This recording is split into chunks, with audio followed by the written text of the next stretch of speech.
Right, we're here today at Royal Berkshire Fisheries and I'm fishing on Lake 2. This is a lake I've drawn a lot recently. We're fishing in the winter months, the colour of the water's dropped out and it's very cold. So it makes the fishing very hard this time of year. There's still fish to be caught, but the fish are very finicky. You have to get everything bang on. So I've drawn this lake maybe 8 times out of the last 10 matches.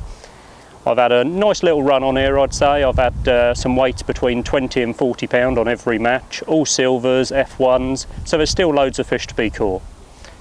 What I would say is there's a few small things that can make a big difference when you're fishing in the winter, especially for F1'S. So I'm going to do a short video today just to show you how I approach this lake at this time of year. So let's have a look at the lines we're going to fish. I'm going to show you 2 lines, how I feed and fish them. On a match I may have a couple of others elsewhere, however I'm going to show you the 2 lines I think are the most important at this time of year. The first one is micros and expanders. I'm literally going to feed on this line a pinch of micros. This is maybe 15, 20, it's hardly anything, but we're fishing up against an island, there's feature there, there's reason for the fish to be there, so we just want to take it one fish at a time. On this line I'm going to be fishing expanders on the hook. These are 4mm Dynamite expanders. These are absolutely perfect because of they're light in colour, replicate a micro, and they're not too big. They don't swell up too much, they stay on the hook. That's very important. We're fishing 16 metres today, don't want to be shipping in and out all day. Onto the ground bait line, I've got F1 cool water ground bait. My favourite ground bait at this time of year, purely because it's low feed. Low feed means there's not a lot of fish meal in it, no real product. So what we're putting into the ground bait, being maggots, micros, is all that's going into my peg. It's acting as a very sweet carrier and it's perfect. I'm feeding a very small nugget, no bigger than that, at the start of a match. If you broke this down, it's maybe got 4 or 5 maggots in, maybe 15 micros, so it's not a lot. The whole thing is the initial feed is the most important part of the day.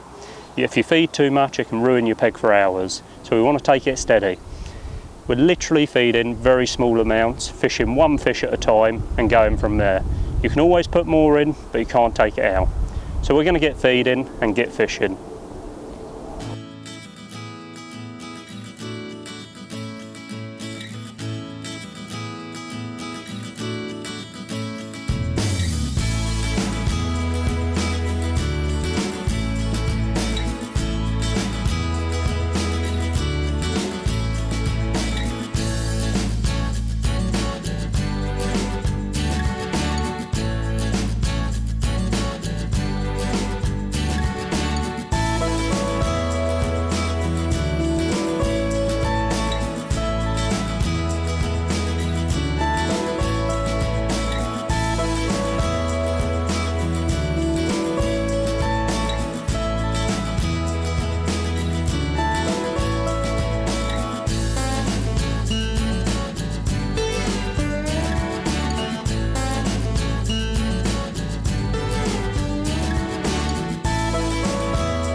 Right, so we've been fishing a couple of hours now, had a very good start on micros and expanders, tight to the island, some lovely F1'S.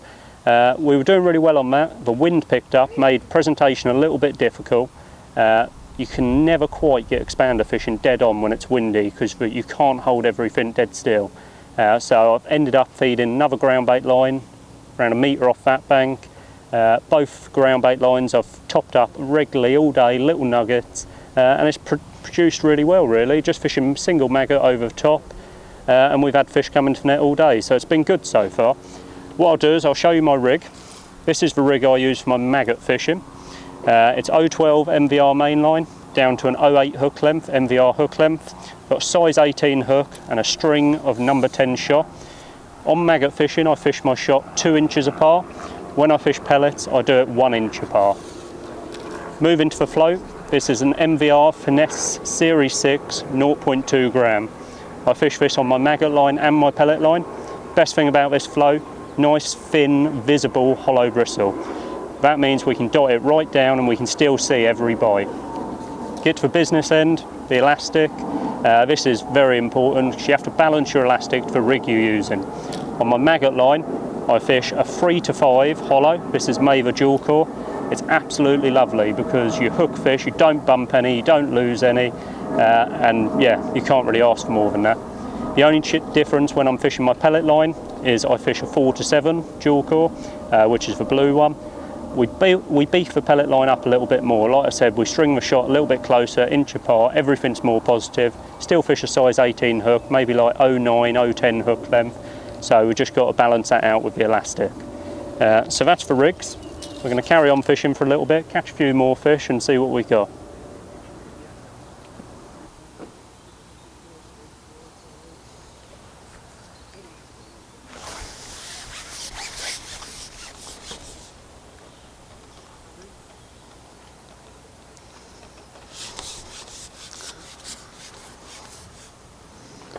Right, so we've had a great day today, caught a load of fish here. We've had a really good start on pellets like we said, and definitely finished strong on ground bait and maggots. There's been a load of F1'S to be caught. Conditions have just died down, making it a bit nicer to present your rig. This is definitely going to be last fish of the session, so we'll pan him up. Whee. Just unhook him. There we go, last fish, put him in the net and we'll see what we got. Right, so as you can see we've had a brilliant day, caught a load of fish, some beautiful F1'S, look at that. The scale pattern on that is stunning. Yeah, so loads of fish, ground bait line's been brilliant. That sort of saved us at the end, had a really good run late on there. Hope you've enjoyed the video, hope all the tips and tricks I've been giving you can put into your own fishing, whether it's here or elsewhere. And let's get these stunning fish back.